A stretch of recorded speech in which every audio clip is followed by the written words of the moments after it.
पुष्प वाटिका देख करके लौटे घूम करके। विश्वामित्र जी ने उनको अपने बगल बैठाया। जनक जी महाराज ने जब राम जी को देखा तो अपलक नेत्रों से राम जी को देखते ही रह गए। अंत में जनक जी ने विश्वामित्र जी से कहा, मुनिवर ये कौन है? इमौ कुमारौ भद्रम ते देवतुल्य पराक्रमौ। इमौ कुमारौ, ये दोनों कुमार देवतुल्य पराक्रमौ, देवता के समान जिनका पराक्रम है, ये कौन है? इन्हें देख करके मेरा मन खिंचता चला जा रहा है। इन्हीं विलोकत अति अनुरागा, बरबस ब्रह्म सुखई मन त्यागा। जो मेरा मन सदा ब्रह्म सुख ब्रह्मानंद में डूबा रहता है, वो मेरा मन इन्हें देख करके कर्षित हो रहा है। इनको देख करके जो आनंद प्राप्त हो रहा है, उस आनंद के सामने ब्रह्मानंद भी तुच्छ प्रतीत हो रहा है।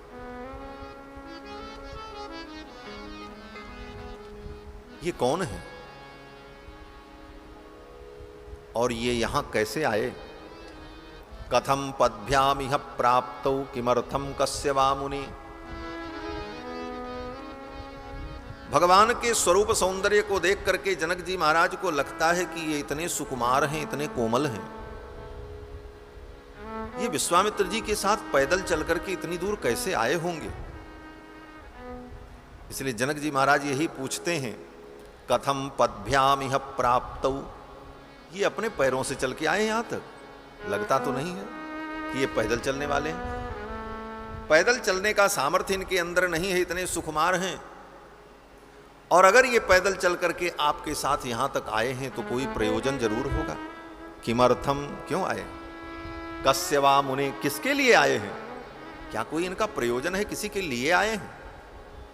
यही संकेत है। क्या संकेत है? बोले भगवान निष्प्रयोजन नहीं आए हैं। जनक जी मानो कहना चाहते हैं, कथम पद्भ्याम इह प्राप्तो किमर्थम कस्य वा मुने।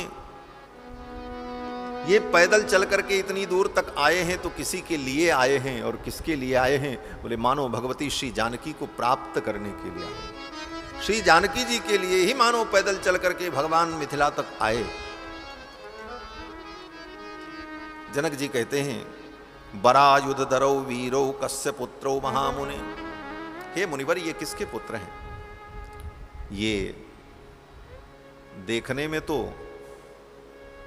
क्षत्रिय कुमार लगते हैं, क्योंकि धनुष बाण इनके हाथ में है, वेश भी क्षत्रिय का है, लेकिन मुनि महात्माओं के साथ आए हैं इसलिए लगता है मुनि कुमार भी हो सकते हैं। तो ये मुनि कुमार हैं कि क्षत्रिय कुमार हैं? कहु नाथ सुंदर दो बालक, कहु नाथ सुंदर दो बालक, मुनि कुल तिलक की नृप कुल पालक, मुनि कुल तिलक की नृप कुल पालक, मुनि कुल तिलक की नृप कुल पालक, मुनि कुल तिलक की नृप कुल पालक। ब्रह्म जो निगम नेति कहि गावा, ब्रह्म जो निगम नेति कहि गावा, उभय भेष धर की सोई आवा, उभय भेष धर की सोई आवा, उभय भेष धर की सोई आवा। जनक जी कहते हैं कि हे मुनिवर, ये मुनि कुमार हैं कि क्षत्रिय कुमार हैं, अथवा जिस ब्रह्म को, जिस परमात्मा को वेद ने नेति नेति कह करके निरूपण किया, क्या वो ब्रह्म परमात्मा ही दो रूपों में तो नहीं आ गए?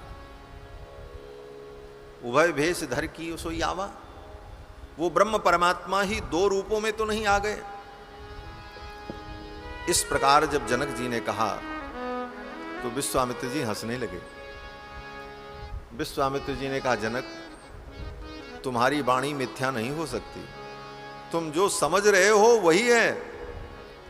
विश्वामित्र जी ने यही कहा।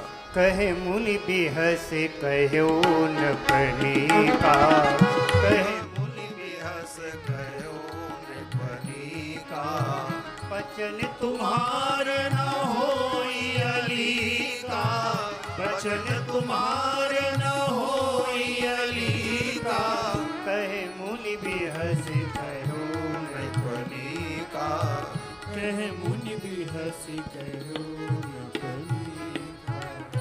विश्वामित्र जी ने कहा, राजन तुम्हारी वाणी अलीक नहीं होती, वचन तुम्हार न हो ही अलीका, तुम जो समझ रहे हो वही है। ये परब्रह्म परमात्मा ही मानो दो रूपों में आ गए हैं। अब ये सुन करके राम जी को अच्छा नहीं लगा। राम जी ने सोचा ये गुरु जी तो हमारी पोल पट्टी खोल देंगे। हम जिस चीज से बचना चाहते हैं, किस चीज से बचना चाहते हैं? राम जी इस चीज से बचना चाहते हैं कि दुनिया ये न जाने कि मैं परब्रह्म परमात्मा हूं। राम जी अपने ईश्वरत्व को, ब्रह्मत्व को गोपित करते हैं, छिपाते हैं। और कृष्णावतार में बोले, कृष्णावतार में स्वयं भगवान बताते हैं कि मैं ब्रह्म हूं, मैं परमात्मा हूं। दोनों में यही अंतर है। भगवान श्री कृष्ण बोले, भगवान श्री कृष्ण हजारों हजारों लोगों के बीच में मंच पर खड़े होकर चिल्ला चिल्ला करके कहते हैं कि मैं ब्रह्म हूं, मुझसे बड़ा परमात्मा कोई नहीं। हाँ। कहां? बोले महाभारत के युद्ध में। महाभारत के युद्ध में रथ पर बैठे हुए भगवान अर्जुन से कहते हैं, अर्जुन मत्तः परतरम नान्यत किंचित अस्ति धनंजय। हे धनंजय, मुझसे परे कोई परमात्मा नहीं, सबसे बड़ा भगवान मैं ही हूं। मत्तः परतरम नान्यत किंचित अस्ति धनंजय, माम एकम शरणम ब्रज, मन मना भव मद भक्तो मद याजी माम नमस्कुरु। इन वाक्यों के द्वारा भगवान अपने ईश्वरत्व का, ब्रह्मत्व का प्रतिपादन करते हैं हजारों लोगों के बीच। भगवान कहते हैं मुझसे बड़ा कोई भगवान नहीं। लेकिन राम जी बोले, राम जी को कोई अगर भगवान कहता है तो तुरंत भगवान कहते हैं नहीं नहीं, हम भगवान भगवान नहीं। अरे ब्रह्मा जी ने कहा, ब्रह्मा जी आए, भगवान की स्तुति करने लगे राम जी की। और ब्रह्मा जी ने कहा कि प्रभु आप सर्वांतर्यामी हैं, ये संपूर्ण संसार आपकी, ये संपूर्ण संसार आपका शरीर है, आप सबकी आत्मा हो। ब्रह्मा जी ने कहा राम जी से कि जगत सर्वम शरीरम ते स्थैर्यम ते वसुधातलम, ये संपूर्ण जगत आपका शरीर है, आप सबकी आत्मा हो, आप अंतर्यामी हो, आप परमात्मा हो। ब्रह्मा जी ने जब इस प्रकार स्तुति की तो भगवान श्री राम ने ब्रह्मा जी से कहा, नहीं नहीं, आप कुछ भी कहो, लेकिन मैं तो अपने आप को केवल मनुष्य मानता हूं। आत्मानं मानुषम मन्ये रामम दशरथात्मजम, मैं अपने को मनुष्य मानता हूं, मेरा नाम राम है और मैं दशरथ नंदन हूं। कहीं भी राम जी ने अपनी भगवत्ता को, अपनी ईश्वरता को प्रकट करने की चेष्टा नहीं की, अपितु कहीं अगर प्रकट हो रहा है तो उसे गोपित किया, छिपाने का प्रयास किया। कारण यह है कि जब तक रावण का वध नहीं हो जाएगा तब तक अगर दुनिया में ये बात फैल गई कि राम जी परब्रह्म परमात्मा हैं तो रावण के वध में समस्या उत्पन्न हो जाएगी। क्या समस्या उत्पन्न होगी? बोले ये बात अगर रावण को भी पता चल गई कि ये भगवान हैं, ये परमात्मा हैं, तो रावण सीधे ब्रह्मा जी की अदालत में याचिका दायर कर देगा कि महाराज आपने ही कानून बनाया था कि मुझे मनुष्य ही मार सकता है, बंदर मार सकते, कोई देवता नहीं मार सकता। हम काहू के मरही न मारे, बानर मनुज जाति दुए मारे। और ये मनुष्य नहीं है, ये तो परमात्मा है, ये भगवान है, ये देवादिदेव हैं, ये मुझे क्या मारेंगे? फिर तो रावण के वध में समस्या उत्पन्न हो जाए। इसलिए भगवान श्री राम ने पग पग पर अपने ईश्वरत्व को, ब्रह्मत्व को छिपाने का प्रयास किया।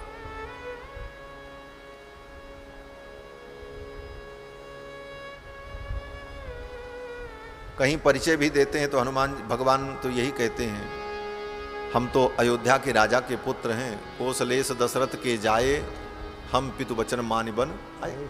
हम तो राजा दशरथ के पुत्र हैं, पिता का वचन मान करके वन में आए। तो भगवान अपने ईश्वरत्व को छिपाते हैं। यहां भी विश्वामित्र जी ने कह दिया, नहीं नहीं, आपका वचन अलीक नहीं हो सकता, आप जो सोच रहे हो वही सत्य है।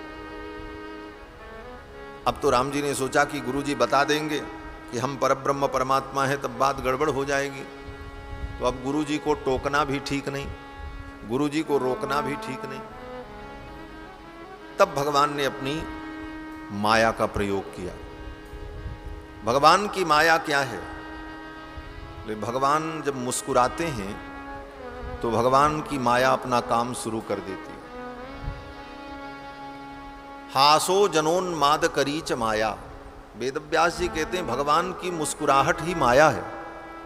भगवान जब मुस्कुराते हैं तो भगवान की माया अपना काम शुरू कर देती है। माया हास बाहु दिगपाला, गोस्वामी तुलसीदास जी कहते हैं भगवान की मुस्कुराहट ही तो माया है। और जब विश्वामित्र जी ने कहा कि वचन तुम्हार न होई अली का, तो राम जी ने सोचा विश्वामित्र जी को तो हम रोक नहीं सकते, टोक नहीं सकते, अब माया के द्वारा ही कोई लीला हो। और तुरंत भगवान ने अपनी माया फेरी और भगवान मुस्कुराने लगे। ये प्रिय सब ही जहाँ लगी प्राणी, ये प्रिय सब ही जहाँ लगी प्राणी, मन मुस्काई राम सुनि बानी, मन मुस्काई राम सुनि बानी, रघुकुल मणि दशरथ के जाए, रघुकुल मणि दशरथ के जाए, मम हित लागी नरेश पठाए, मम हित लागी नरेश पठाए। मन मुस्काई राम सुन बानी। विश्वामित्र जी के वचन को सुनकर के राम जी मुस्कुराने लगे। मन मुस्काई राम सुन बानी। विश्वामित्र जी की वाणी को सुनकर के राम जी जब मुस्कुराए तो मुस्कुराने का परिणाम क्या हुआ? बोले भगवान की माया ने अपना काम शुरू कर दिया। और माया ने ऐसी लीला की कि विश्वामित्र जी का स्टेटमेंट बदल गया। जो विश्वामित्र जी कह रहे थे कि वचन तुम्हार न होई अली का, और वो विश्वामित्र जी क्या कह रहे हैं? रघुकुल मणि दशरथ के जाए, रघुकुल मणि दशरथ के जाए, मम हित लागी नरेश पठाए, मम हित लागी नरेश पठाए। तुरंत विश्वामित्र जी ने अपना वक्तव्य बदल दिया। रघुकुल मणि दशरथ के जाए, ये तो अयोध्या के राजा के पुत्र हैं और मेरे कार्य के लिए इनके पिता ने मेरे साथ इनको भेजा है। ब्रह्म है कि परमात्मा है, तुम जानो, तुम्हारा काम जानो। विश्वामित्र जी ने तो कह दिया कि ये तो दशरथ जी के पुत्र हैं और मेरे काम के लिए आए थे। बस जनक जी बड़े प्रसन्न हुए। अब जनक जी महाराज ने विश्वामित्र जी के लिए और रघुनंदन श्री राम कुमार लक्ष्मण, उनकी मुनिमंडली, इन सब के लिए समुचित व्यवस्था की। और इसी समय जनक जी के कुल पुरोहित श्री शतानंद जी महाराज वहां पर उपस्थित थे। महर्षि गौतम के पुत्र श्री शतानंद जी, जो जनक जी के कुल पुरोहित हैं।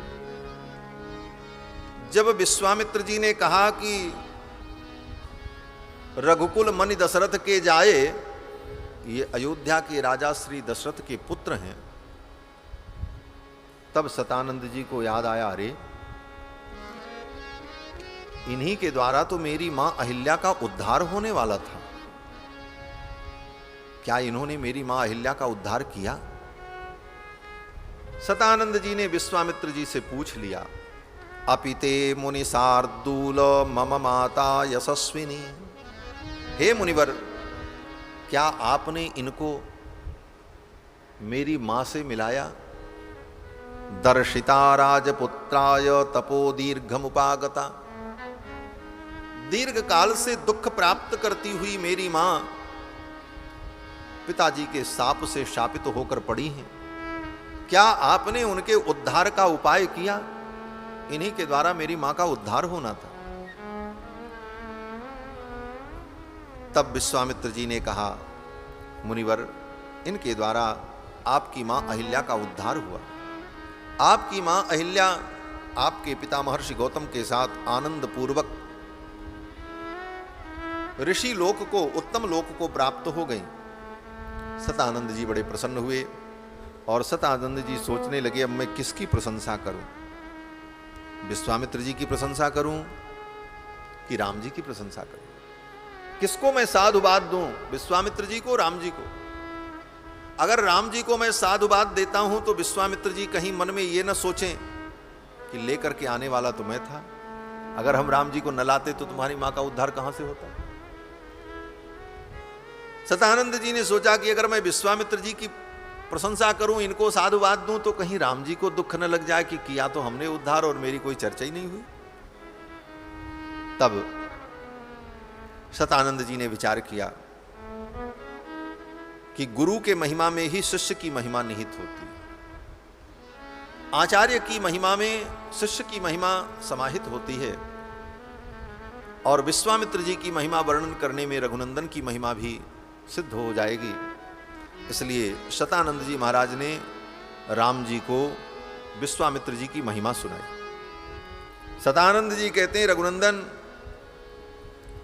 आप धन्य हो कि ऐसे महापुरुष विश्वामित्र जैसे आचार्य आपको प्राप्त हुए। ये अद्भुत तपस्वी हैं। और इतना कहते हुए शतानंद जी महाराज ने विश्वामित्र जी के संपूर्ण चरित्र को सुनाया। कई सर्ग में शतानंद जी ने विश्वामित्र जी के पूर्व चरित्र को सुनाया। और पूर्व चरित्र विश्वामित्र जी का क्या है? बड़ा विवादास्पद चरित्र है। कामधेनु के लिए विश्वामित्र जी ने वशिष्ठ जी से युद्ध किया, वशिष्ठ जी के कितने पुत्रों को मार डाला, त्रिशंकु को स्वर्ग भेजने के लिए अपनी हजारों वर्ष की तपस्या को दांव पर लगा दिया,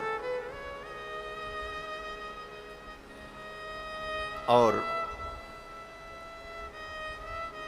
जब तपस्या करने गए सिद्धि प्राप्ति के लिए तो मेनका नाम की अप्सरा आ गई, और वो अप्सरा 100 वर्षों तक, कहीं कहीं पर 10 वर्ष लिखा है, कहीं पर 100 वर्ष लिखा, विश्वामित्र जी के आश्रम में रही, और उससे शकुंतला नाम की पुत्री की उत्पत्ति हुई। सारी कथा, ये सब चरित्र शतानंद जी ने विश्वामित्र जी का ये पूर्व चरित्र राम जी को सुनाया, और राम जी श्रद्धा पूर्वक सुनते रहे, उनके मन में कोई अश्रद्धा नहीं हुई। जिस बिंदु को मैं कहना चाहता हूं, आज का कोई शिष्य होता और उसके गुरु की महिमा सुनाते सुनाते कोई व्यक्ति उसके गुरु के पूर्व चरित्र में इन सब बातों का वर्णन कर दे, तो कहीं न कहीं उसके मन में भावना विकृत होने लग जाएगी। ये ऐसे थे, पहले इनका चरित्र ऐसा था। लेकिन राम जी के मन में कोई विकार नहीं उत्पन्न हुआ। उनकी श्रद्धा और दृढ़ हो गई विश्वामित्र जी के चरणों में। यही श्रद्धा का स्वरूप है।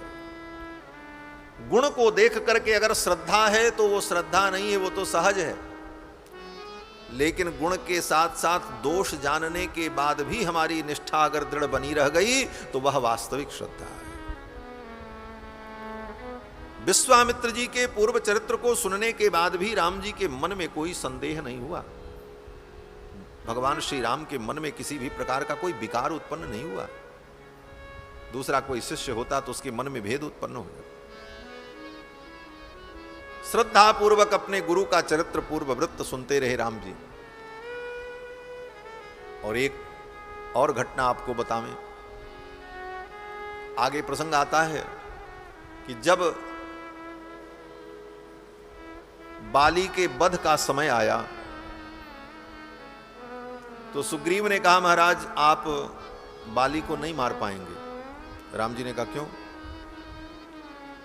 सुग्रीव ने कहा, बाली बहुत पराक्रमी है, वो साधारण वीर नहीं है, मुझे विश्वास नहीं है कि आप बाली को मार पाएंगे। तो राम जी ने कहा कि तुम्हें जिस प्रकार से विश्वास हो मैं वही करूं। तो सुग्रीव ने कहा कि ये 7 ताल के वृक्ष हैं, इन 7 ताल के वृक्षों को एक बाण से जो काट करके गिरा दे, एक ही बाण 7 तालों को काट दे, वो वीर बाली को मार सकता है। और वो 7 ताल के वृक्ष एक पंक्ति में नहीं थे कि एक बार मारो तो एक के बाद एक कटते चले जाएं, एक यहां एक यहां एक यहां एक यहां, ऐसे थे, सर्प की आकृति में थे, ऐसे ऐसे 7 ताल के वृक्ष। उसकी कथा है कि एक बार बाली कहीं जंगल में घूमने गया तो 7 ताल के बड़े बड़े फल लेकर के आए। ताड़ का फल जो होता है, 7 ताड़ का फल बाली लेकर के आया खाने के लिए, और उसको रखा था। बाली संध्या वंदन करने लगा, कुछ जप नियम में बैठ गया, तब तक कोई सर्प आया और वो सर्प उस फल के ऊपर ऐसे बैठ गया। बाली ने देखा अब इस पर सर्प बैठ गया है, ये फल खाने लायक नहीं, इतने परिश्रम से मैं इस फल को लेकर के आया था। क्रोध में आकर के बाली ने शाप दिया कि हे सर्प, तूने मेरे इस फल को दूषित कर दिया, ये फल ही तेरे प्राण का अंत करने वाले होंगे। और उसी क्षण 7 ताल के जो फल थे उनसे अंकुर प्रकट हुए और सर्प के शरीर को छेदते हुए वृक्ष बनकर के प्रकट हुए। ऐसी पौराणिक कथा है। तो वो सर्प ने भी शाप दे दिया बाली को कि ये 7 ताल वृक्ष जो मेरे शरीर को बेध करके प्रकट हो रहे हैं, इन 7 तालों का जो व्यक्ति एक बाण से बेधन करेगा उसी के बाण से तेरी भी मृत्यु होगी। यही शाप उस सर्प ने राजा वो सांप बाली को दिया था। सुग्रीव ने कहा, महाराज इन 7 तालों को जो एक बाण से काट देगा वही वीर बाली को मार पाएगा। राम जी ने कहा, ठीक है, तुम्हारे विश्वास के लिए मैं ऐसा करता हूं। उसके पहले बाली ने राम जी से दुंदुभी राक्षस की अस्थियों को, हड्डियों को फेंकवाया। वो भी राम जी ने अपने चरण प्रहार से फेंक करके उसके विश्वास को दृढ़ किया। ये सब कथाएं भगवान की करुणा का वर्णन करती हैं। ठाकुर कितने करुणा वरुणालय हैं। दूसरा कोई व्यक्ति होता तो क्या करता?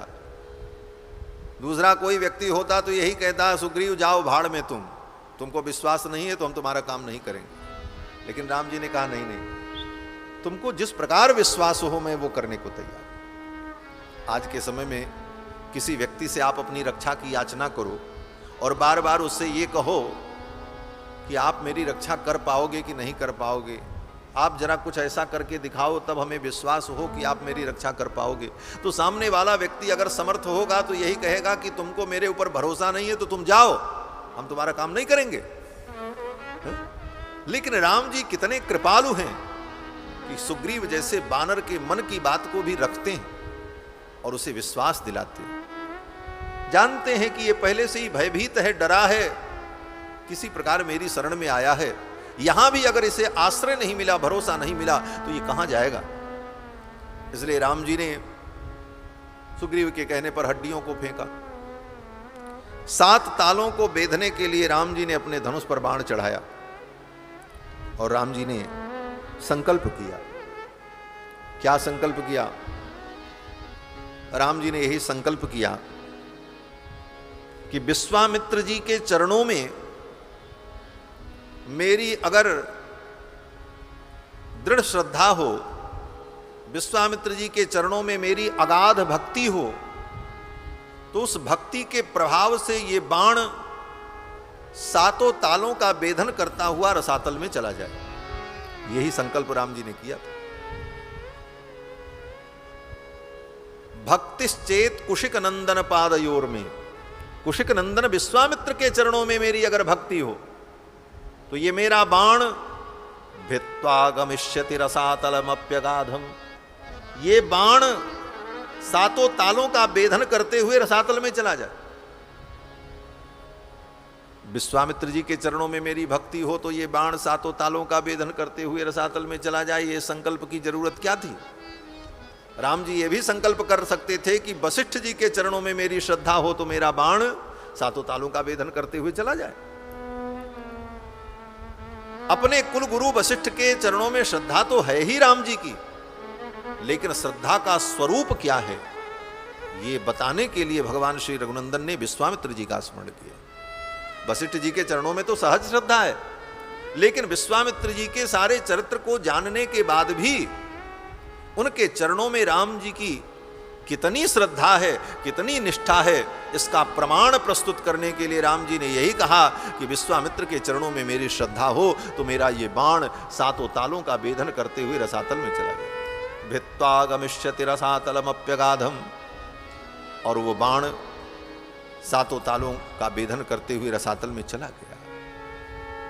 तो कहने का भाव कि दोष दर्शन के बाद भी, दोष दिखने के बाद भी अगर श्रद्धा बनी रहे तो वो वास्तविक श्रद्धा है, दृढ़ श्रद्धा है।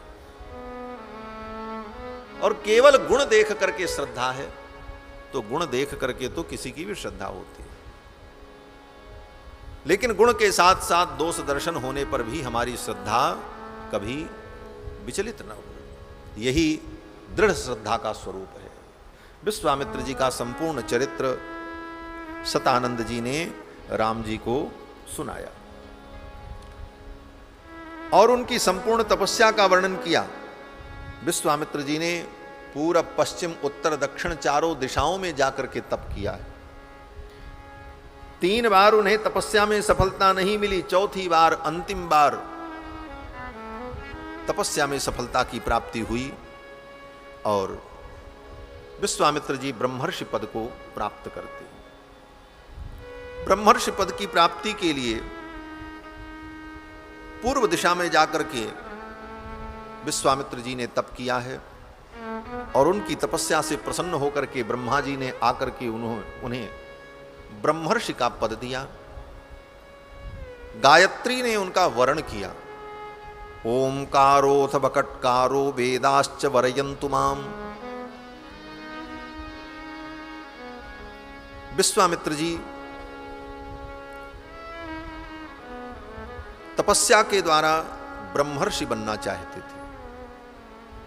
ये राजर्षि थे, क्षत्रिय कुल में उत्पन्न थे और कामधेनु को लेकर के जो लड़ाई हुई, उस लड़ाई के कारण वशिष्ठ की समकक्षता को प्राप्त करने के लिए, ब्रह्मर्षि बनने के लिए इन्होंने तप किया। तपस्या के पश्चात ब्रह्मा जी ने प्रसन्न होकर के इनको वरदान दिया और ब्रह्मत्व की प्राप्ति हुई। गायत्री ने इनका वर्ण किया। ये सब चरित्र सतानंद जी ने राम जी को सुनाया। इसके बाद सतानंद जी महाराज विदा हो गए। रात्रि में विश्वामित्र जी महाराज, भगवान श्री रघुनंदन और मुनिमंडली विश्राम करती है। दूसरे दिन प्रातः काल विश्वामित्र जी महाराज अपनी मुनिमंडली के सहित राम लक्ष्मण को लेकर के जनक जी के दरबार में आते हैं। ततः प्रभाते विमले कृतकर्मानराधिपः विश्वामित्रम महात्मानम आजुहाव सराघवम। दूसरे दिन प्रातः काल श्री जनक जी महाराज ने सेवकों को भेज करके विश्वामित्र जी को उनकी मुनिमंडली के सहित दरबार में बुलाया, स्वागत किया। भगवन् स्वागतम तेस्तु किम करोमि तवानघ। जनक जी ने कहा, हे महाराज, आपका स्वागत है, मैं आपकी क्या सेवा करूं, आप आज्ञा करें। तो विश्वामित्र जी ने कोई भूमिका नहीं बनाई, कोई दूसरी बात नहीं की विश्वामित्र जी ने, क्योंकि राम जी तो बगल में बैठे थे। बार बार राम जी गुरु जी से यही पूछ रहे थे। जैसे ही जनक जी के दरबार में राम जी पहुंचे विश्वामित्र जी के साथ, बाल लीला भी करते हैं ना राम जी, बालक हैं, अभी 12 वर्ष की अवस्था है, मात्र 12 वर्ष की अवस्था थी राम जी की जब राम जी जनकपुर पहुंचे विवाह के समय। तो बार बार राम जी विश्वामित्र जी से कहते हैं, गुरु जी वो धनुष कब देखने को मिलेगा? क्योंकि धनुष दिखाने के बहाने ही राम जी को लेकर के आए थे विश्वामित्र जी। तो जैसे किसी बच्चे को कोई चीज देखने की, पाने की उत्सुकता हो, तो बार बार वो कहता कब मिलेगी ये चीज, कब आप हमको ये चीज देंगे, क्योंकि उसको लगता कब ये मिल जाए। उसी प्रकार राम जी बार बार विश्वामित्र जी से यही कहते हैं, गुरु जी वो धनुष कब देखने को मिलेगा? तो दरबार में जब पहुंचे विश्वामित्र जी राम लक्ष्मण को लेकर और बैठे, जनक जी ने स्वागत किया, तब तक धीरे से बगल में कान में राम जी ने कहा, गुरु जी वो धनुष कब देखने को मिलेगा? अब गुरु जी तो परेशान हो गए। विश्वामित्र जी ने सोचा अब जल्दी से इनको धनुष मैं दिखा दूं, नहीं तो इनको शांति नहीं मिलेगी।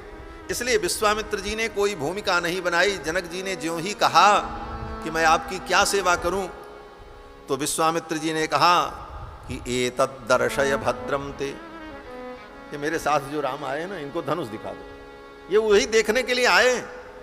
एतत् दर्शय भद्रम ते कृतकामो नृपात्मजो, ये धनुष देख लेंगे तो ये कृतकाम हो जाएंगे, इनका प्रयोजन पूर्ण हो जाएगा। दर्शनादस्य धनुषो यथेष्टम प्रतियास्यत, और धनुष देखकर ये जैसे आए हैं उसी प्रकार ये लौट जाएंगे। आप इनको धनुष दिखा दो।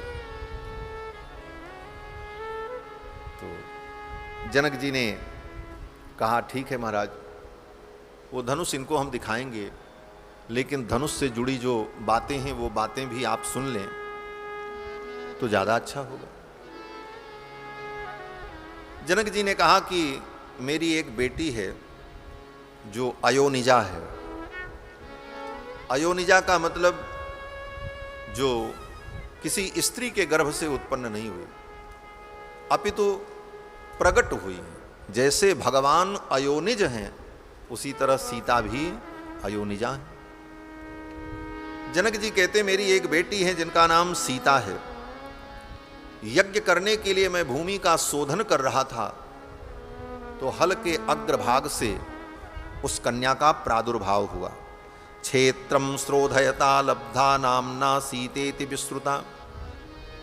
क्षेत्र का शोधन करने के लिए, यज्ञ करने के लिए मैं हल चला रहा था तो हल के अग्रभाग से कन्या का प्रादुर्भाव हुआ।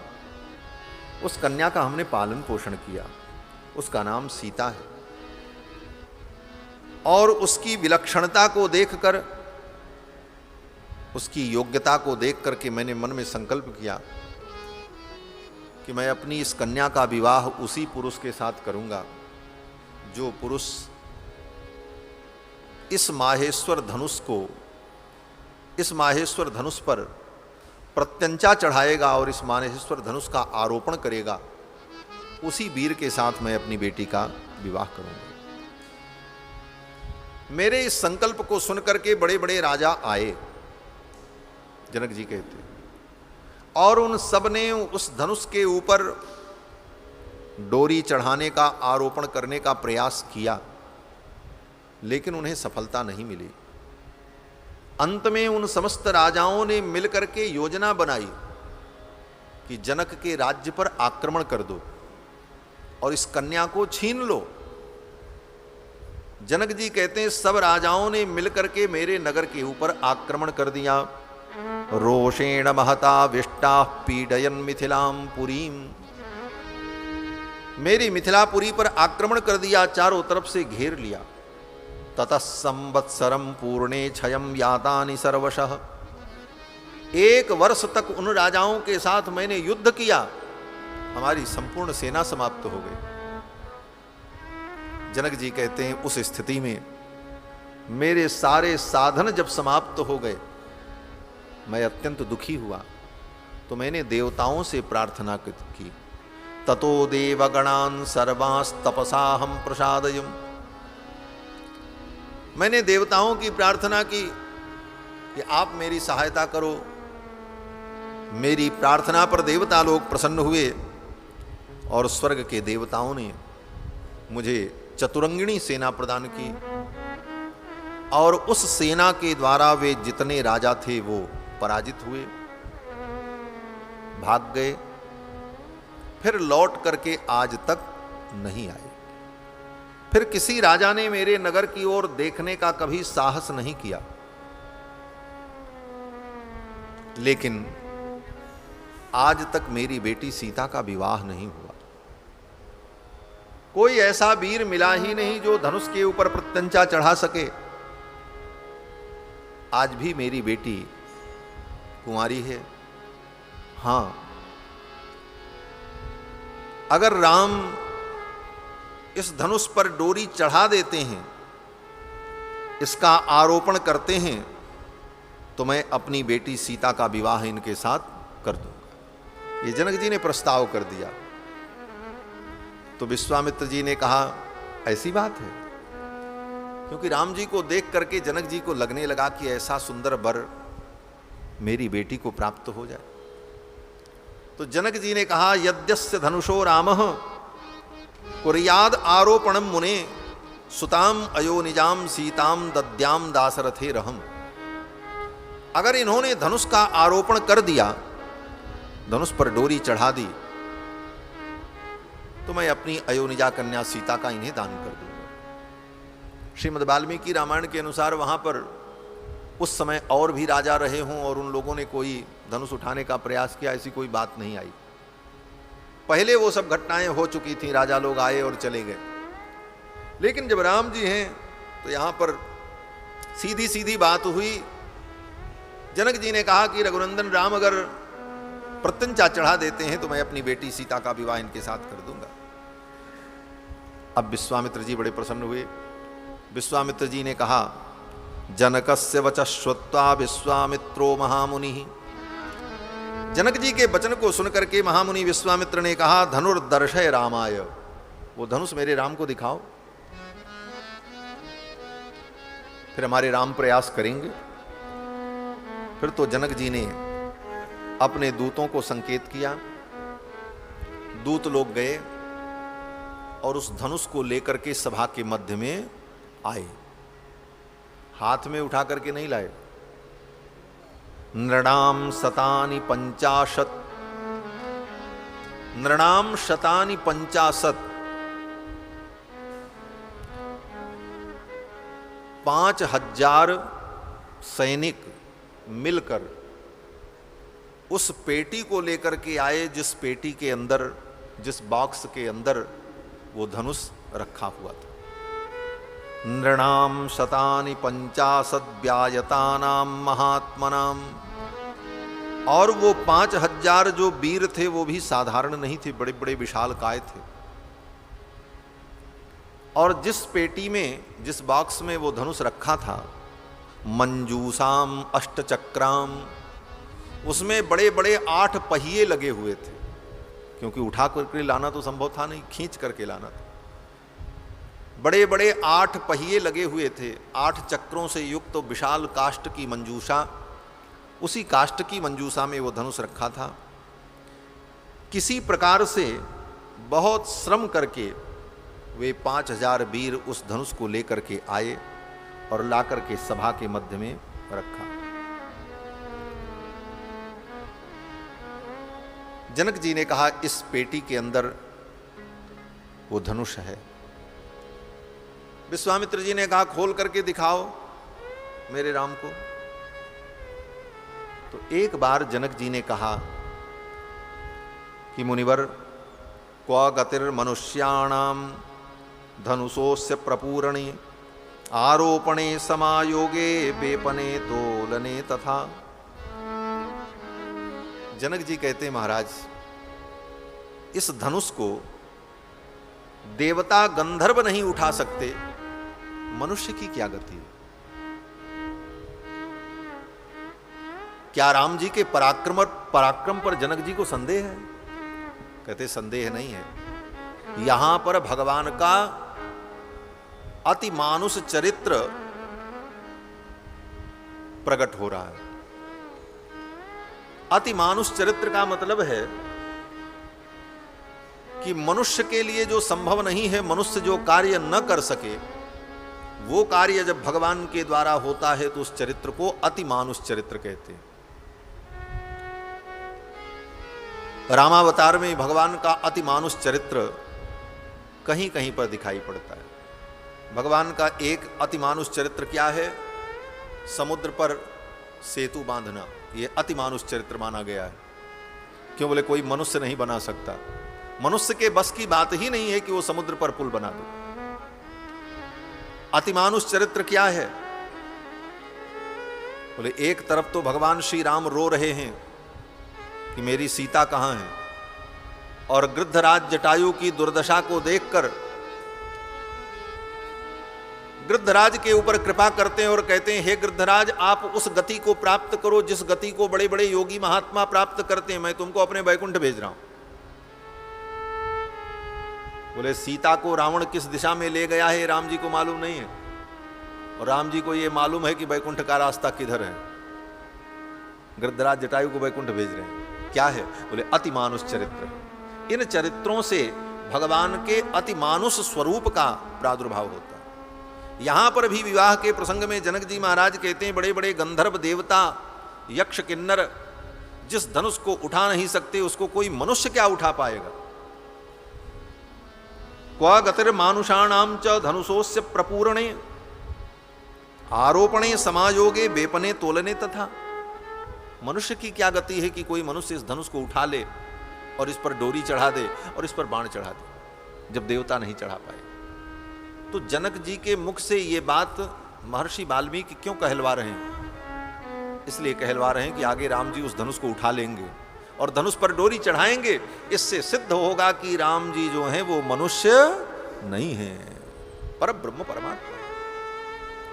श्रीमद् वाल्मीकि रामायण को लेकर बहुत से आधुनिक विचारक कहते हैं कि वाल्मीकि रामायण में राम जी को भगवान नहीं कहा गया, राम जी को तो एक केवल श्रेष्ठ पुरुष कहा गया। कहीं पर वाल्मीकि रामायण में राम को भगवान नहीं कहा गया। और कुछ दिन पहले आपने देखा होगा कि एक सेवानिवृत्त न्यायाधीश जिसका सरनेम काटजू है, उसने अपने किसी वक्तव्य में कहा था कि वाल्मीकि रामायण में कहीं भी राम को भगवान नहीं कहा गया। वाल्मीकि रामायण की किसी पंक्ति से राम जी को भगवान नहीं माना जा सकता। उस मूर्ख व्यक्ति को वाल्मीकि रामायण का ज्ञान ही नहीं, भले वो न्यायाधीश रहा हो, लेकिन उसे वाल्मीकि रामायण का ज्ञान नहीं है। उसकी वो क्लिप मैंने फेसबुक पे सोशल मीडिया में कहीं देखी थी। वो कह रहा है कि वाल्मीकि रामायण में कहीं राम जी को भगवान नहीं कहा गया। एक जगह पर नहीं, हर कांड में, बाल कांड में, अयोध्या कांड में, किष्किंधा कांड में, सब कांड में जगह जगह पर भगवान के ईश्वरत्व का प्रतिपादन महर्षि वाल्मीकि ने किया। यहां पर यह वाक्य भगवान के ईश्वरत्व का संकेत करता है। क्वा गतिर मानुषाणांच, जिस धनुष को उठाने की गति मनुष्य में नहीं है, शक्ति मनुष्य में नहीं है, उस धनुष को कौन उठा पाएगा? राम जी उठाएंगे। तो राम जी कौन है? बोले राम जी मनुष्य नहीं, वो तो भगवान है। आगे बाल कांड के बाद अयोध्या कांड में सबसे पहले, अयोध्या कांड के प्रथम सर्ग में महर्षि वाल्मीकि यही लिखते हैं, अर्थितो मानुषे लोके जदने विष्णु सनातनम। देवताओं की प्रार्थना पर भगवान नारायण ही मनुष्य लोक में राम जी के रूप में अवतरित हुए। बालकांड के प्रारंभ में ही दशरथ जी के पुत्र कामेष्टि यज्ञ में देवता लोग जब विचार कर रहे थे तो उसी समय भगवान प्रकट हो गए, भगवान नारायण। और भगवान नारायण ने कहा कि रावण के वध के लिए मैं अवतार लेने जा रहा हूं। ये सारे वाल्मीकि रामायण के प्रमाण राम जी को परब्रह्म परमात्मा सच्चिदानंद सिद्ध करते।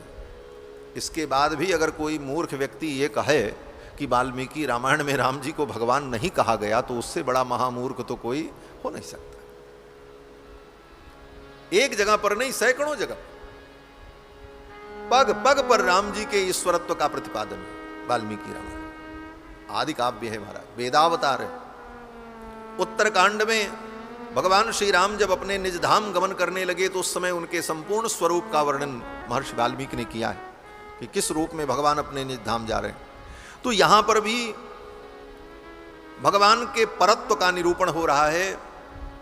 जनक जी कहते हैं क्व गतिर मानुषाणाम च धनुषोस्य प्रपूरणे। तो विश्वामित्र जी कहते हैं जनक जी आप धनुष दिखाओ तो मेरे राम को, बार बार आप यही कहते हो बड़ा विशाल धनुष है, कोई उठा नहीं सकता, बड़े बड़े वीर उठा नहीं पाए, अरे दिखाओ तो मेरे राम को, केवल आप बातें ही करते हो। तब जनक जी ने कहा अच्छा ठीक है। सेवकों से कहा, सेवकों ने बाक्स को खोला। अब वो धनुष दूर से तो दिख नहीं रहा था क्योंकि पेटी के अंदर था।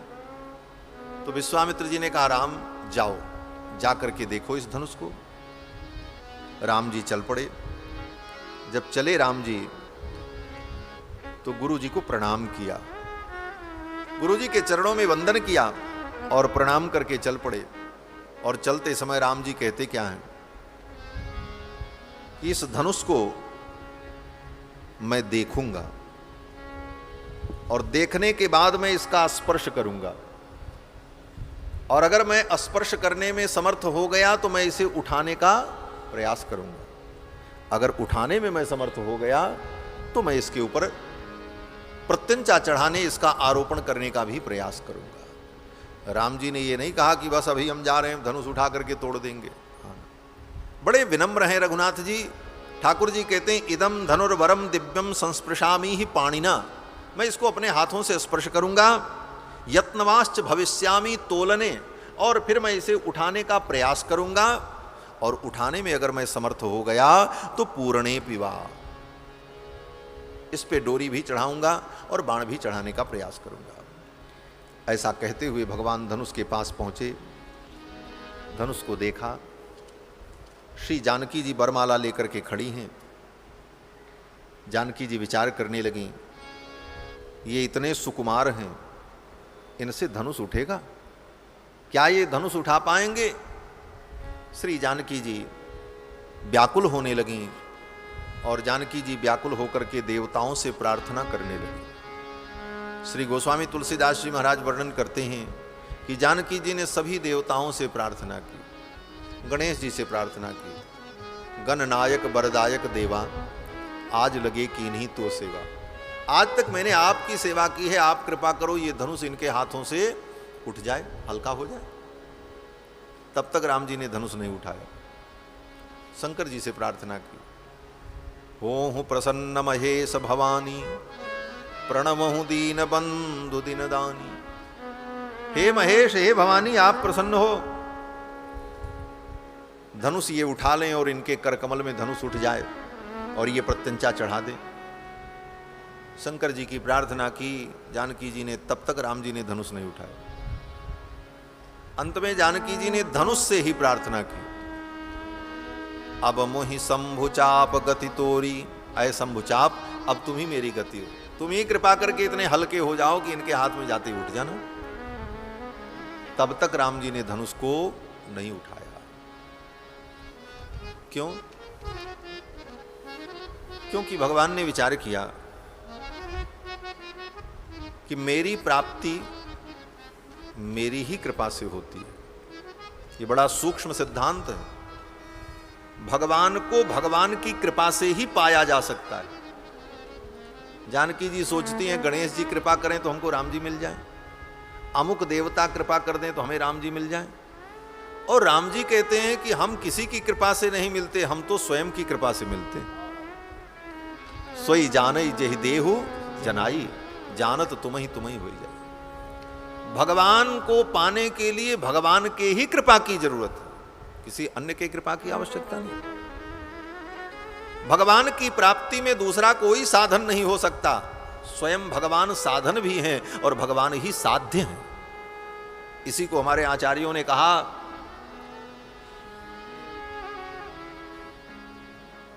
कि विष्णु पायो ह्यन्य फलः सोधम परिकीर्तिता। भगवान को उपाय बनाकर और संसार की किसी वस्तु को व्यक्ति चाहता है, वो अधम भक्त है। भगवान के भक्त भी 3 प्रकार के होते हैं, उत्तम, मध्यम और अधम। अधम भक्त कौन है? बोले जो भगवान को साधन बनाते हैं और संसार को साध्य बनाते हैं।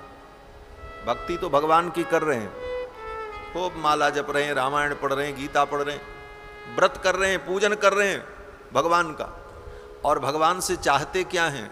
बोले हे भगवान हमको धन दे दो, जमीन दे दो, सोना दे दो, चांदी दे दो, संसार दे दो। साधन बनाया भगवान को, और साध्य क्या है? बोले संसार की नश्वर वस्तुएं। ये भक्ति अधम भक्ति है।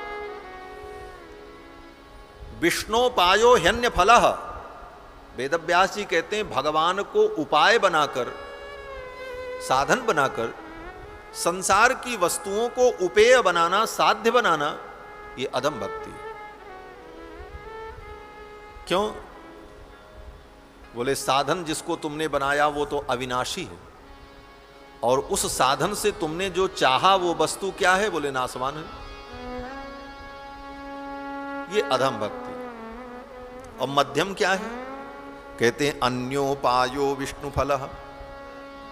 अन्य उपाय से भगवान को प्राप्त करने की इच्छा रखना, ये मध्यम भक्ति है। हम चाहते तो भगवान को हैं, लेकिन साधन किसी और को बनाते हैं। अमुक देवता कृपा करो मुझे भगवान मिल जाए, अमुक मंत्र की कृपा हो जाए, अमुक देवता की कृपा हो जाए तो हमें भगवान मिल जाए। बोले ठीक है, चाहता तो भगवान को है व्यक्ति, लेकिन साधन भगवान को छोड़ करके किसी दूसरे को बना रहा है, इसलिए अभी भी पूर्णता नहीं है, उसमें मध्यम स्थिति मानी गई। ये मध्यम भक्ति है। अन्योपायो विष्णु फल। और उत्तम भक्ति क्या है? कहते हैं माधवांघ्रि द्वयोपायो माधवांघ्रि प्रयोजनम स उत्तमाधिकारी ही सात कृतकृत्यो सिंह जन्मनि। माधवांघ्रि द्वयोपायो माधवांघ्रि प्रयोजनम। भगवान के चरणारविंद को प्राप्त करने के लिए भगवान के चरणारविंद ही साधन है और वही साध्य है। साधन साध्य राम पद नेहु। भगवान के चरणारविंद का स्नेह ही साधन है और वही साध्य है।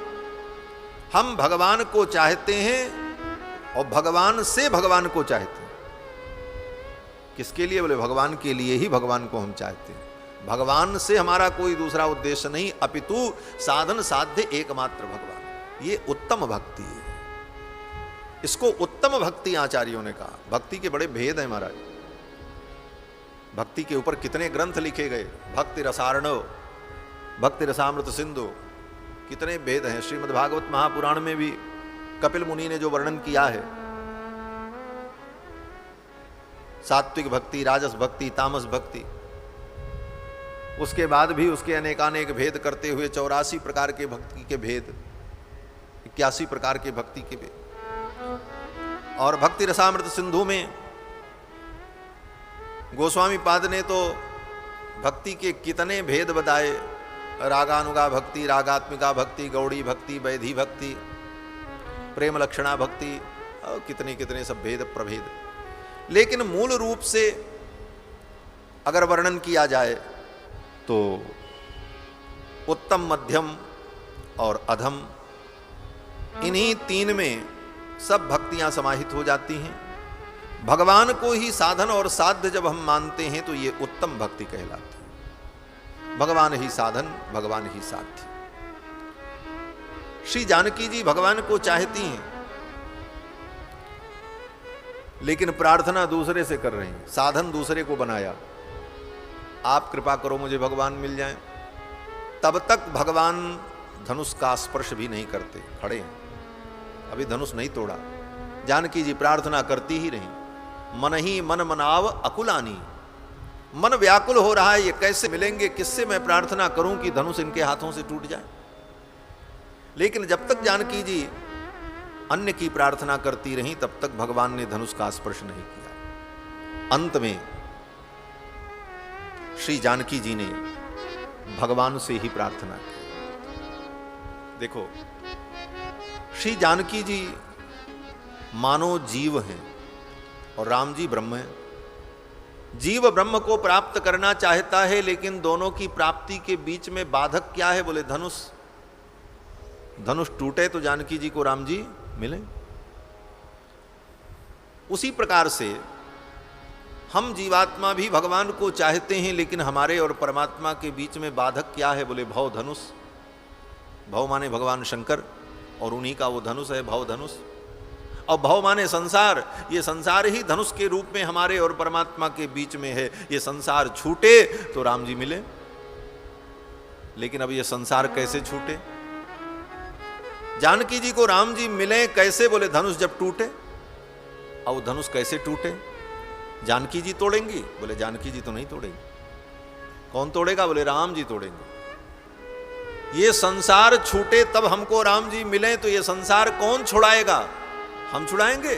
बोले हम अपने साधन से संसार को नहीं छुड़ा सकते। हम अपनी साधना के बल पर संसार को नहीं छोड़ सकते। ठाकुर जी ही कृपा करके संसार छुड़ा दें तो संसार छूट जाए। छुड़ाने वाले भी भगवान ही हैं। तो भगवान ने देखा कि ये तो मुझसे कहे ही नहीं रहे, मुझसे कहें तो मैं धनुष तोड़ूं। तब अंत में श्री जानकी जी ने भगवान से प्रार्थना की। जानकी जी ने भगवान से प्रार्थना की। जानकी जी ने कहा कि जो भगवान सकल उर्बासी करिहें मोहि रघुबर की दासी। जो भगवान सबके उर में बसे हुए हैं, वे भगवान मुझे रघुनंदन के चरणों की दासी बना देंगे। सबके हृदय में बसने वाले कौन भगवान हैं? बोले वही तो राम जी हैं। राम जी कौन है? सबके हृदय में वास करने वाले राम जी। तो जानकी जी ने ये क्यों नहीं कहा कि जो भगवान मम उर्वासी, मेरे उर में जो बसे हैं राम जी, वो राम जी मुझको अपना बना लें? जबकि राम जी तो जानकी जी के हृदय में भी हैं। और मानस रामायण के अनुसार तो जानकी जी जब पुष्प वाटिका में राम जी को देखती हैं, उसी समय राम जी को अपने हृदय में रख लेती हैं। लोचन मग राम ही उर आनी, दीन ही पलक कपाट सयानी। तो राम जी तो जानकी जी के हृदय में भी है, लेकिन जानकी जी सोचती हैं कि मैं अगर ये कहूं कि मेरे हृदय में जो बसे हैं वो मुझे मिल जाएं, तो ये मर्यादा नहीं होगी। और ये अंतर्यामी है, सबके हृदय में है तो मेरे भी हृदय में है ही। इसलिए जानकी जी कहती जो भगवान सकल उर्वासी करिहें मोहि रघुबर की दासी। और प्रभु तन चितय प्रेम पन ठाना कृपा निधान राम सब जाना। तब राम जी जान गए कि अब तो ये मुझसे प्रार्थना कर रही, अब मुझे धनुष तोड़ देना चाहिए। अब धनुष तोड़ने में विलंब करना ठीक नहीं। जब तक श्री जानकी जी अन्य उपाय के द्वारा भगवान को प्राप्त करना चाहती थी, तब तक भगवान ने धनुष का स्पर्श भी नहीं किया। और जब अनन्य भाव से श्री जानकी जी ने भगवान से प्रार्थना की, तो भगवान प्रसन्न हो गए और भगवान धनुर्भंग करने के लिए उद्यत हुए। कृपा निधान राम सब जाना। और राम जी आए, धनुष को प्रणाम किया और फिर एक बार मन ही मन गुरु जी को प्रणाम किया। गुरु ही प्रणाम मन ही मन कीना, अति लाघव उठाई धनु लीना। गुरु ही प्रणाम मन ही मन कीना, अति लाघव उठाई धनु लीना। अति लाघव उठाई धनु लीना, अति लाघव उठाई धनु। मन ही मन गुरु जी को प्रणाम किया और ऐसे धनुष पकड़ा, उठा लिया। अति लाघव।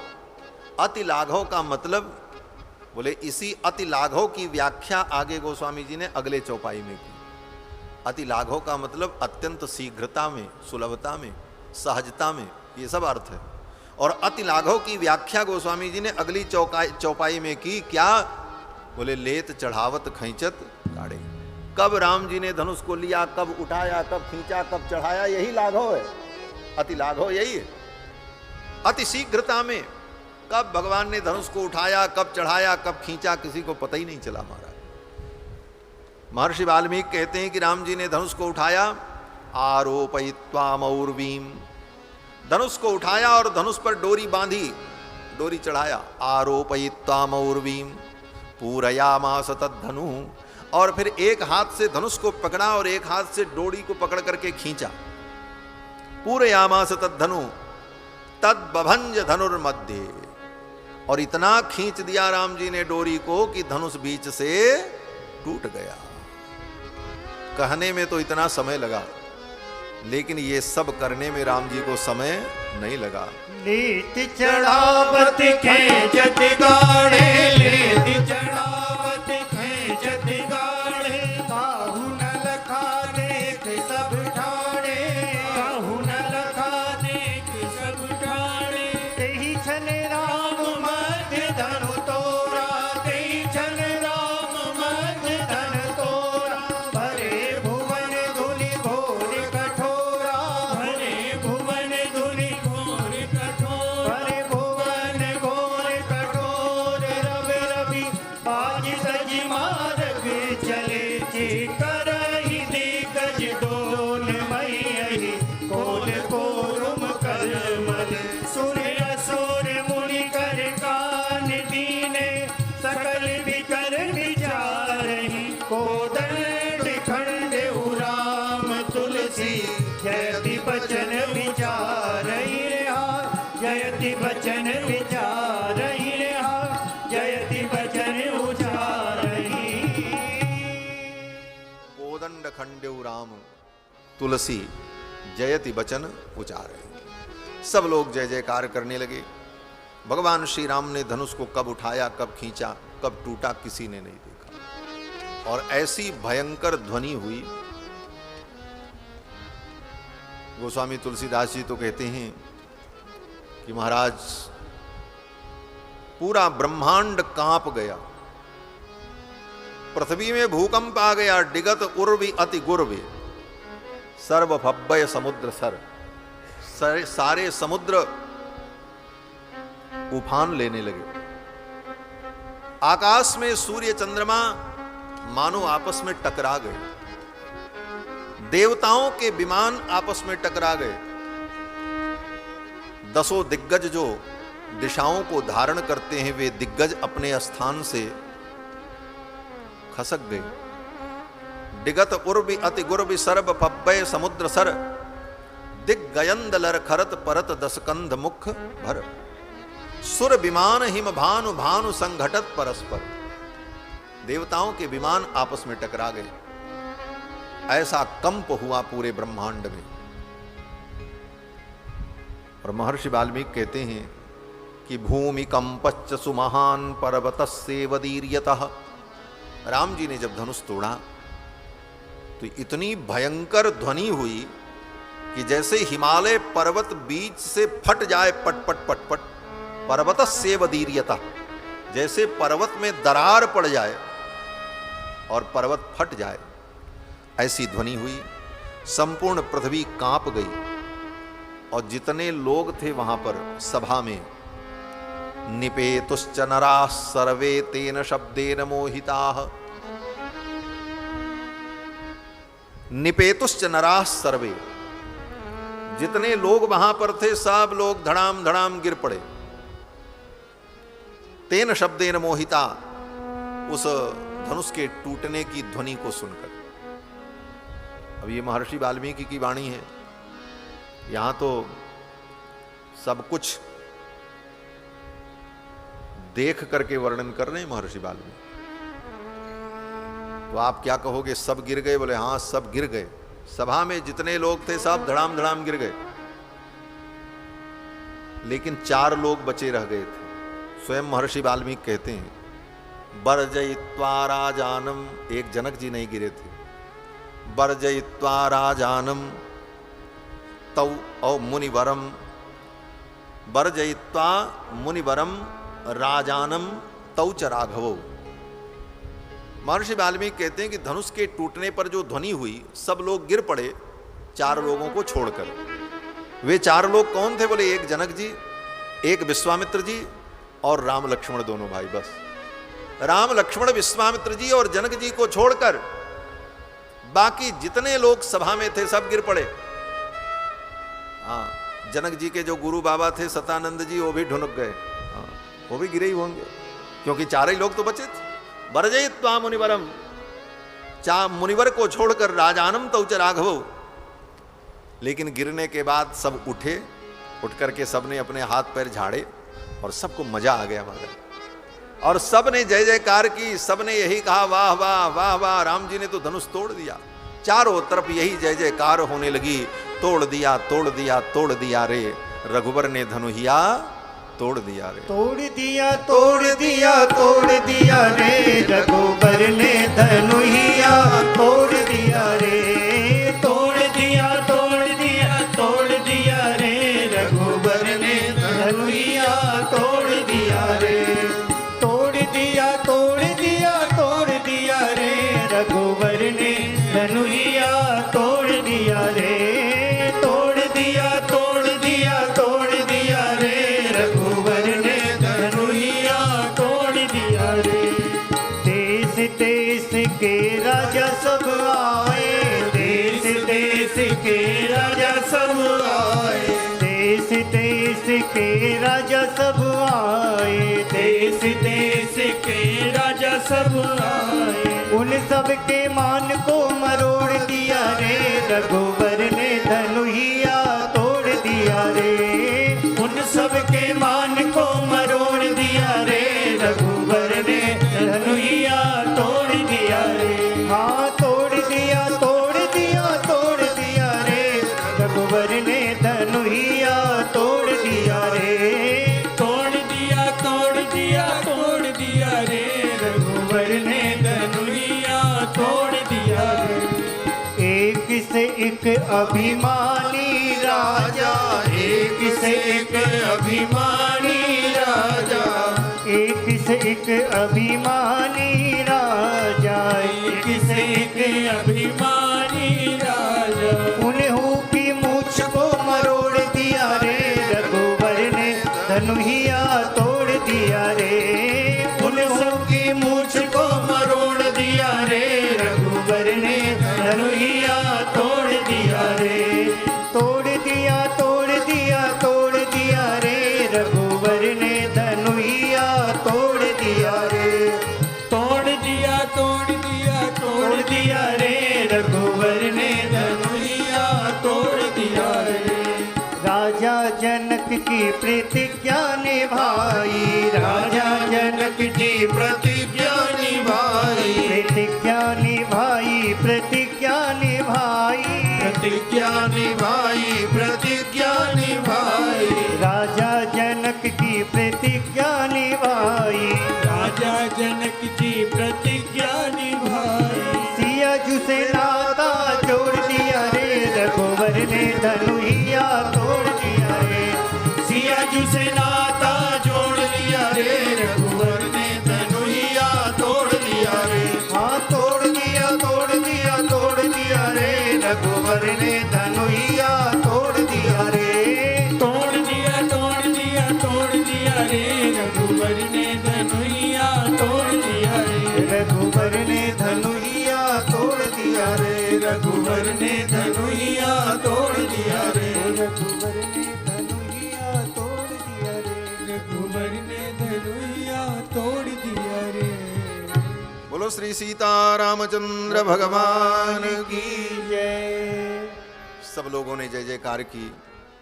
तोड़ दिया तोड़ दिया तोड़ दिया रे, रघुबर ने धनुहिया तोड़ दिया। धनुष टूट गया। अब तो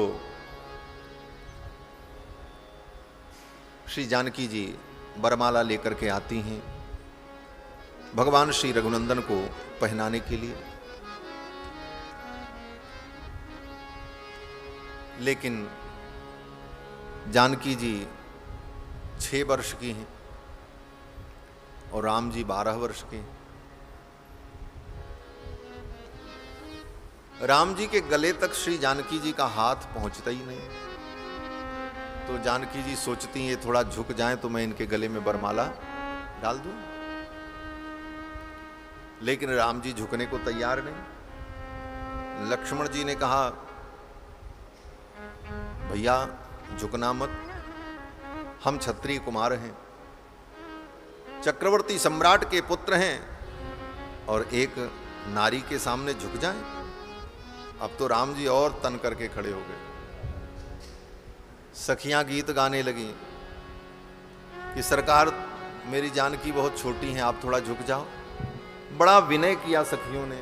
झुक जइयो ललन रघुबीर, लली मोरी छोटी सी, झुक जइयो ललन रघुबीर, लली मोरी छोटी सी, झुक जइयो ललन रघुबीर, लली मोरी छोटी सी, झुक जइयो ललन रघुबीर, लली मोरी छोटी सी, लली मोरी छोटी, किशोरी मोरी छोटी, लली मोरी छोटी, किशोरी मोरी छोटी, लली मोरी छोटी, किशोरी मोरी छोटी, लली मोरी छोटी, किशोरी मोरी छोटी, तुम हो बड़े बलबीर, किशोरी मोरी छोटी सी, हाँ तुम हो बड़े बलबीर, लली मोरी छोटी सी, झुक जइयो ललन रघुबीर, लली मोरी छोटी सी, झुक जइयो ललन रघुबीर, लली मोरी छोटी सी। जय माला लिए कब से खड़ी है, जय माला लिए कब से खड़ी है, जय माला लिए कब से खड़ी है, जय माला लिए कब से खड़ी है, दुखन लागो शरीर, लली मोरी छोटी सी, हाँ दुखन लागो शरीर, लली मोरी छोटी सी, झुक जइयो ललन रघुबीर, लली मोरी छोटी सी, झुक जइयो ललन रघुबीर, लली मोरी छोटी सी। तुम हो राम जी अयोध्या के राजा, तुम हो राम जी अयोध्या के राजा, तुम हो राम जी अयोध्या के राजा, तुम हो राम जी अयोध्या के राजा, हम है जनक के गरीब, किशोरी मोरी छोटी सी, हाँ हम है जनक के गरीब, किशोरी मोरी छोटी सी, झुक जइयो ललन रघुबीर, लली मोरी छोटी सी, झुक जइयो ललन रघुबीर, लली मोरी छोटी सी, लली मोरी छोटी, किशोरी मोरी छोटी, लली मोरी छोटी, किशोरी मोरी छोटी, हो बड़े बलबीर, किशोरी मोरी छोटी सी, हाँ तुम हो बड़े बलबीर, किशोरी मोरी छोटी सी, झुक जइयो ललन रघुबीर, लली मोरी छोटी सी, झुक जइयो ललन रघुबीर, लली मोरी छोटी सी, लली मोरी छोटी सी, लली मोरी छोटी सी। सखियों ने प्रार्थना की, सरकार आप झुक जाओ, मेरी लली छोटी। लेकिन प्रार्थना करने पर भी ठाकुर जी जब नहीं झुके तो सखियों ने जुक्ति निकाली। और सखियों ने जुक्ति क्या निकाली? बोले सखियों ने कहा, गावहीं छवि अवलोक सहेली, भगवान के स्वरूप को देख करके सखियां गीत गाने लगी। गावही छवि अवलोकी सहेली, रटा रटाया गीत नहीं गा रही थी। जैसे आज ब्याह में वही बन्ना बन्नी का गीत सबके ब्याह में गा करके काम चला लिया जाता है, लेकिन ये मिथिला की सखियां हैं, पंडिता हैं महाराज। राम जी को देख रही हैं और उनका जैसा स्वरूप है वैसा वर्णन कर रही हैं और गीत बनता जा रहा है। गावही छवि अवलोकी, जो छवि है उसी का वर्णन कर रही, वही गीत बन जा रहा। गावही छवि अवलोक सहेली। और तब तक एक सखी ने कहा, सरकार हमने आपके स्वरूप का वर्णन किया, आपके सौंदर्य का वर्णन किया, आपकी महिमा का वर्णन किया, तो आपको घमंड हो गया कि हम बड़े सुंदर हैं? आपको इतना गर्व हो गया कि हम बड़े सुंदर हैं? गर्व करो जनि राघव, हे रघुनंदन आप गर्व मत करो। आपको अपने सौंदर्य पर अगर गर्व है तो आप जरा एक बार चेहरा देख लो। हमारी जानकी जी के मुखमंडल के सामने आपका मुखमंडल कुछ नहीं। तो राम जी ने कहा कहां देख लें, हम तो शीशा भी लेकर के नहीं आए, नहीं देख लेते। तो सखियों ने कहा ये मिथिला नगरी है, यहां बड़ी अद्भुत विशेषता है। बोले क्या विशेषता है? बोले यहां शीशा की जरूरत नहीं, मेरी जानकी जी की जो परछाई है, इस परछाई में आप अपना मुख देख लो।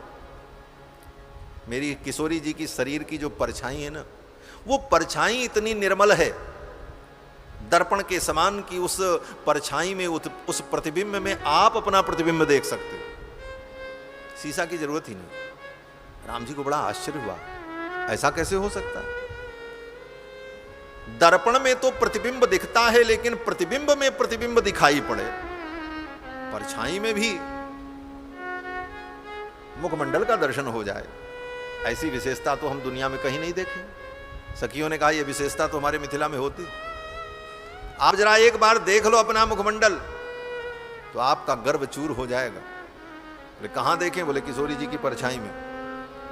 सखियों ने नीचे के तरफ इशारा किया तो जानकी जी की परछाई की ओर देखने के लिए राम जी ऐसे जैसे झुके, तब तक सखियों ने इशारा किया और जानकी जी ने बरमाला डाल दी। गावही छवि अवलोक सहेली, गावही छवि अवलोक सहेली, सिय जयमाल राम उर्मिली, सिय जयमाल राम उर्मिली। गावही छवि अवलोक सहेली, गावही छवि अवलोक सहेली। मही पाताल नाग जसु व्यापा, मही पाताल नाग जसु व्यापा। राम बरी सिय भंज उचापा, राम बरी सिय भंज उचापा।